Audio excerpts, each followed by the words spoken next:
Halo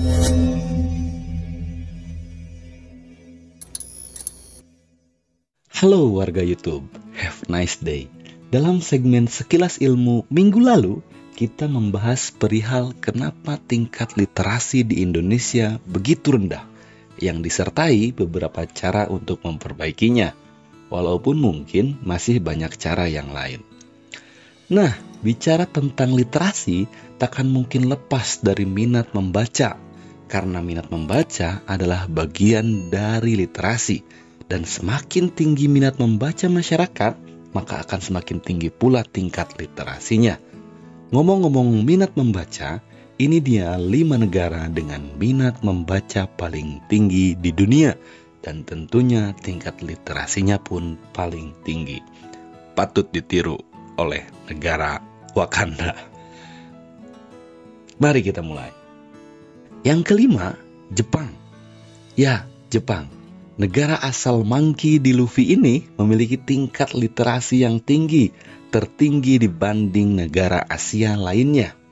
Jangan heran, sebab kebiasaan membaca masyarakat Jepang begitu mengerikan. Ketika menunggu atau sedang naik angkutan umum misalnya, mereka lebih memilih untuk membaca, baik itu buku, majalah, surat kabar, atau manga One Piece, daripada membuka handphone sekedar melihat video TikTok seperti warga negara Wakanda. Kalau kita perhatikan, banyak dari buku-buku yang diterbitkan di Jepang didesain dengan ukuran kecil, ringan, dan mudah dibawa kemana-mana. Contoh yang paling mudah dan sebagian dari kita mengetahuinya adalah manga. Yaps, manga. Didesain ringan, kecil, mudah dibawa, dan mudah dibaca jika kita sudah masuk ceritanya. Itu juga jadi salah satu bagaimana kemudian masyarakat Jepang membiasakan kebiasaan membaca. Di sisi lain, masyarakat Jepang juga punya kebiasaan unik, yang mana ini mencerminkan minat membaca mereka. Kebiasaan unik yang dimaksud ialah tachiyomi, atau dalam istilah kita, ialah datang ke toko buku untuk membaca seperti datang ke perpustakaan pada malam hari. Perlu kita ketahui juga bahwa toko buku di Jepang tutup lebih malam, tidak seperti di negara Wakanda yang tutup lebih malam itu minimarket. Kebiasaan membaca di toko buku ini tidak berarti mereka merugikan toko buku karena tidak membeli ya. Karena pengunjung yang membaca di toko buku memiliki kecenderungan untuk membeli bacaan lain ketika pulang dari toko buku. Jadi penjualan sampai saat ini aman lah ya. Kemudian faktor lain yang mesti ditiru oleh pemerintah Indonesia ialah pemerintah Jepang sangat memperhatikan ketersediaan perpustakaan di negaranya, yang bahkan banyak fasilitas pendukung semacam wifi, komputer, dan ruang atau sarana baca yang nyaman. Yakin nih negara kita nggak mau nyontoh? Atau susah kali ya? Saya juga nggak paham. Saat ini datanya di Jepang terdapat 3.106 perpustakaan, termasuk 62 perpustakaan prefektur, 2.433 perpustakaan kota, 610 perpustakaan setingkat kabupaten, dan 1 perpustakaan daerah. Yang keempat, Australia. Ya, negara asal koala dan kanguru ini memiliki tingkat literasi yang tinggi, dan itu berasal dari minat baca yang tinggi pula tentunya. Hal itu tidak terlepas dari peran pemerintah lagi-lagi. Mereka terlihat sangat serius dalam upayanya untuk menanamkan minat membaca sejak dini kepada masyarakatnya.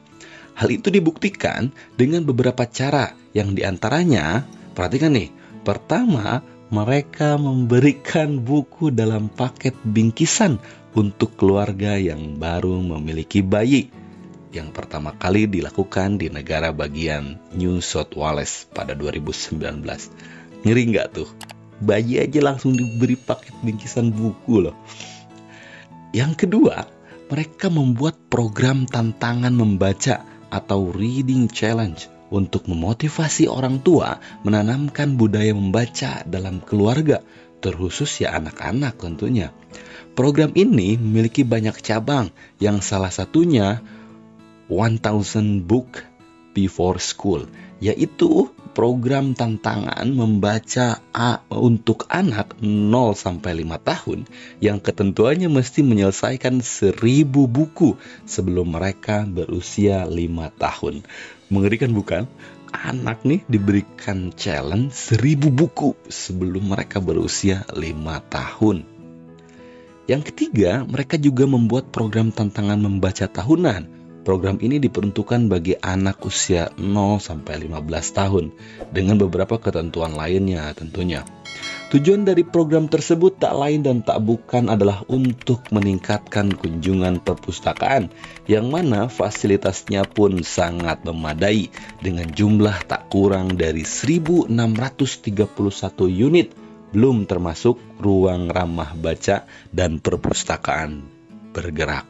Mantap! Australia nih bos. Yang ketiga, Swedia. Ya, Swedia, negara asal The King Zlatan Ibrahimovic ini merupakan bagian dari negara Skandinavia atau bangsa Viking, ternyata memiliki tingkat literasi yang tinggi dan minat baca yang tentu tak perlu ditanyakan lagi. Sama seperti Australia, Swedia juga memberikan buku bacaan dalam paket bingkisan kepada keluarga yang baru memiliki bayi. Indonesia nggak mau niru nih, susah apa ya? Karena angka kelahiran yang begitu banyak. Perpustakaan umum yang tersebar di sejumlah titik seperti pusat perbelanjaan dan stasiun kereta api selalu ramai, yang tentu itu menandakan tingginya minat membaca bangsa Viking ini. Di Stockholm misalnya, ada 51 perpustakaan umum untuk melayani masyarakat atau penduduk yang jumlahnya hanya 2,3 juta. Andai saja negara kita seperti itu. 51 perpustakaan loh. Mereka pernah ke sana semua apa enggak ya? Masyarakat Swedia juga punya kebiasaan unik perihal membaca ini. Mereka senang meninggalkan buku yang sudah selesai dibaca di suatu tempat dengan memberikan catatan kecil bertuliskan, apakah kamu mau membaca buku ini? Dengan bahasa mereka tentunya. Menarik bukan cara mereka untuk berbagi ilmu? Yang kedua, Belanda. Ya, Belanda yang dulu pernah menjajah negeri kita itu. Sayangnya mereka tidak meninggalkan kebiasaan membaca pada negara jajahannya. Negara asal Robin van Persie ini memiliki sistem yang unik untuk menumbuhkan membaca sejak dini, yakni bayi yang sudah berusia 4 bulan otomatis mendapat formulir keanggotaan perpustakaan umum, yang mana formulir tersebut diantarkan ke rumah masing-masing, dilengkapi dengan seperangkat buku bacaan untuk orang tua dan bayinya.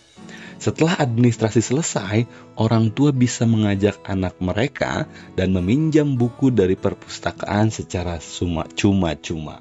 Ini keren sih. Selain itu, sistem pendidikan di Belanda juga sama-sama berupaya untuk menumbuhkan minat membaca sejak dini dengan cara mewajibkan setiap anak untuk membaca buku setiap pagi sebelum kegiatan belajar mengajar dan sore sebelum pulang. Boleh dicoba nih, gak susah ini, boleh dicoba nih kalau kebetulan guru-guru yang menonton video ini. Di Belanda terdapat 763 perpustakaan umum yang melayani penduduk sebanyak 17,6 juta. Banyak banget, seru nih, bisa keliling-keliling perpus tuh kita. Orang Belanda pernah kesana semua ya. Di posisi pertama ada Finlandia. Ya, salah satu negara Skandinavia lagi nih, selain Swedia tadi. Negara-negara Skandinavia ini hobi banget membaca kayaknya. Di Finlandia, membaca sudah benar-benar menjadi budaya, bukan hanya bualan semata seperti di negara kita. Hal itu didukung dengan 738 perpustakaan yang merupakan perpustakaan umum dan perpustakaan universitas, belum termasuk 140 perpustakaan keliling. Dan perlu diketahui bahwa perpustakaan sebanyak itu hanya melayani 5,5 juta warga Finlandia saja. Ditambah mungkin mahasiswa luar negeri dan beberapa WNA. Jumlah perpustakaan yang fantastis jika dibandingkan dengan populasi warga negaranya. Budaya membaca di negara ini diwariskan turun-temurun melalui kebiasaan dongeng sebelum tidur. Banyak manfaat yang didapat dari dongeng sebelum tidur, yang salah satunya membentuk karakter positif pada anak. Selain itu, bingkisan buku pada bayi juga ada di negara ini yang sepertinya perlahan-lahan harus dicontoh oleh Indonesia. Walaupun susah karena angka kelahiran terlalu banyak. Di negara Skandinavia ini juga ada hal yang menarik, yakni tidak ada dubbing atau alih suara program TV dari bahasa asing. Mereka lebih memilih menyediakan subtitle agar melatih kemampuan membaca cepat, terutama pada anak. Nah, itu dia 5 negara dengan minat baca dan tingkat literasi tertinggi di dunia. Menurutmu, kapan Indonesia menjadi salah satunya? Atau tidak akan pernah? Coba komen di kolom komentar. Terima kasih, sampai jumpa di konten berikutnya.